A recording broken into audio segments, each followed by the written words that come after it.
Welcome back. You're watching Newsnight on ENCA. Onto the story now. No woman's life should be interrupted because she's on her period. Well, today marks Menstrual Hygiene Day, and one NGO wants menstruation to become a topic that isn't associated with any stigma. The pad run hopes to educate the public about this topic and encourage South Africans to donate sanitary pads, which will be given to young girls. For more on this now, I'm joined by the pad run director, Farah Fortune. Farah, welcome to Newsnight. Thank you very much for your time. Thank you for having me. My absolute pleasure. I love the initiative. Thank you. The issue I have with Menstrual Hygiene Day is that it makes it seem as if periods are unhygienic, as if it's something that women can perhaps control and make sure that it's not an issue for them. So I would have wanted it to be better phrased, but unfortunately that's not the case. But what do you think is the importance of honouring this day?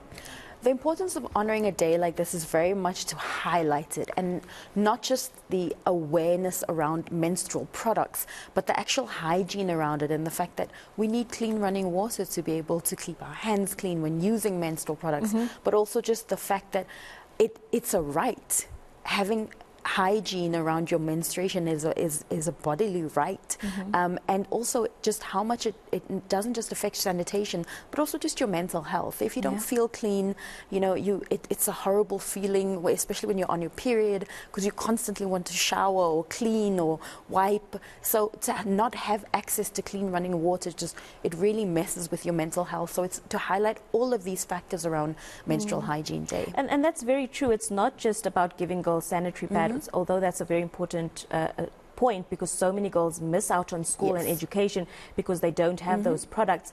But we forget how much water is needed, how much tissue paper is needed, toilet paper is needed, all these other additional things that aren't necessarily provided. And you know, only up until a couple of years ago in South Africa, sanitary products were classed as a luxury item. So we had luxury tax on things that we can't control, we cannot control. It's part of it's a natural bodily function for a lot of people. So we can't put ourselves in a position where we are now being forced to use toilet paper, which can be unhygienic, as sanitary pads, and girls are inserting that into themselves because they don't have access to sanitary wear. So again, it leads to not having sanitation, bad mental health, and all these things add up to put you in a position where it's not a good day in any day that you're on your period. 7 million girls miss school every week in South Africa just for the pure fact that they don't have access to sanitary towels.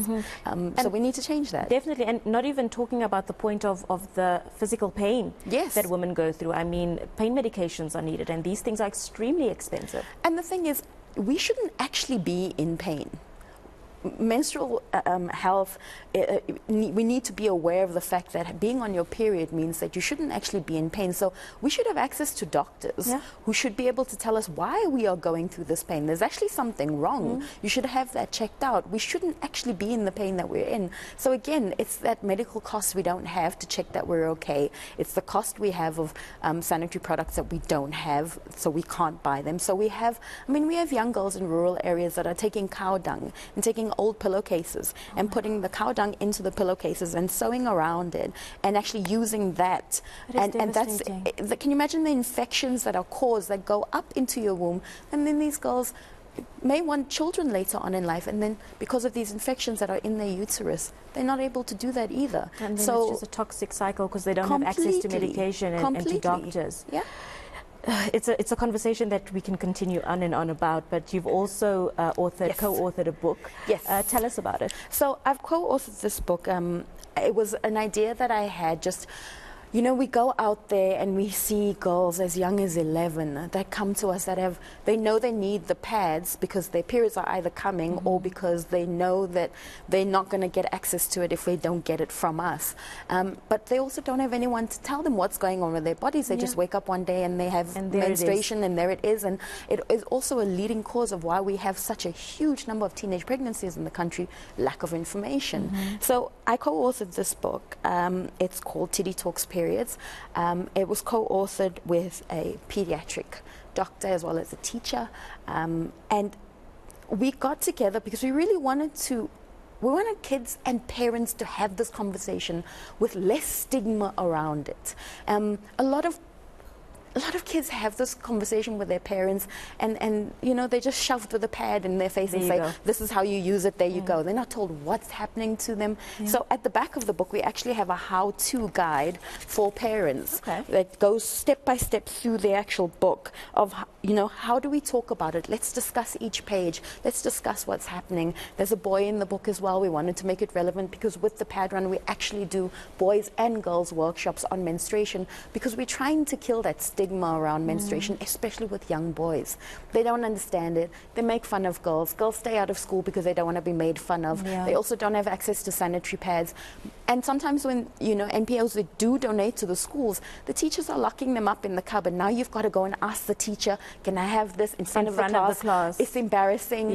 So we're trying to create a safe environment through the book. So Titty Talks Periods, it's available on Takealot. You can get it. It will be in the shops very soon, but you can get it on takealot.com. And, you know, it's just to make sure that we understand as parents that you need to have this conversation, whether you're a parent, a guardian, your niece, nephew, it doesn't matter. Just have these conversations with kids and just destigmatize this whole topic. Because the more we talk about it and the more information there is and the more knowledge there is, the less there'll be of everything else that goes around it as well. Definitely. I love the how-to section, because I can imagine that this is a difficult topic for fathers and single fathers who don't necessarily have a mother figure to come and have these conversations with their daughters. So I think that's very important. We have a number of fathers actually who've recently taken the book on dad influencers who have been going around with their kids and actually recording, having the conversation and giving them little boxes with,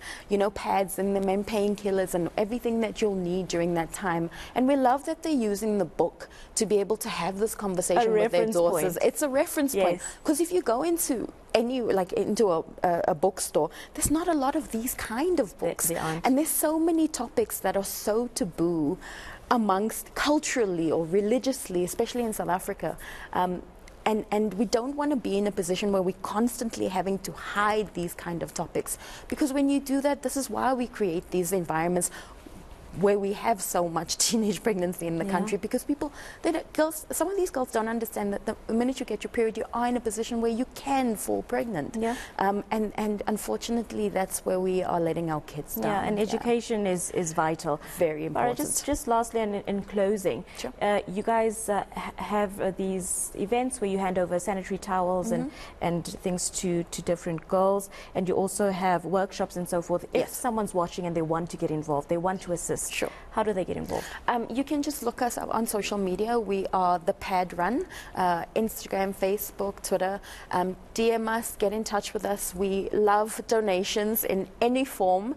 We love volunteers coming forward as well. We hold workshops in different areas around the country, and we're always looking for sponsorships for these workshops. So if you're looking to get involved, we'd love you to get involved, especially corporates, because we want to be able to be put in a position where we're actually able to do these workshops without having to be financially restricted, to make sure that we reach enough kids, because we never have enough sanitary towels. We never have enough of anything to really make sure that, you know, girls and boys are in a position where they understand the subject. So if you're able to help us out, we're not going to say no. You'll never say no. Farah, thank you for your time.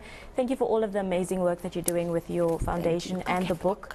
And I'm going to encourage our viewers to go ahead and purchase this book. So thank you for your time. Keep doing the amazing work that you're doing. You're an inspiration to all of us, and we appreciate your time. Thank you. My absolute pleasure. That was Farah Fortune, the director of the Pad Run, just talking to us about Menstrual Hygiene Day and all of the amazing work that they do.